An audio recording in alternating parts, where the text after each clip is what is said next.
इब्न सीना ने एक तजर्बा किया। उन्होंने दो बकरी के मेमने अलग अलग पंजरे में रख के, दोनों मेमने एक ही उम्र वज़न व नस्ल के थे और दोनों को एक ही किस्म का चारा खिलाया गया। दोनों का एक ही तरह ख्याल रखा, यानी तमाम हालात बराबर रखे। फिर मेमनों के पंजरों की एक तरफ एक और पंजरा रखा और उस पंजरे में एक भेड़िया रखा। उन मेमनों में से सिर्फ एक मेमना उस भेड़ियों को देख सकता था।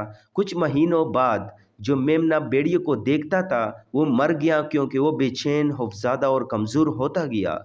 अगरचे भेड़िए ने मेमने को कुछ नहीं किया, लेकिन मेमना खौफ और दबाव की वजह से मर गया जो उसने महसूस किया।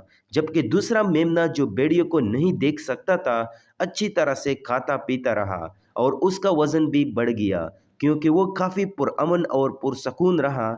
इस तजर्बे में इब्न सीना ने सेहत और जिस्म पर ज़हनी असरात के मुस्बत और मनफी असरात का मुशाहिदा किया। गैर ज़रूरी खौफ, फ़िक्र, इज़्तिराब और तनाव इंसानी जिस्म को नुकसान पहुँचाते हैं।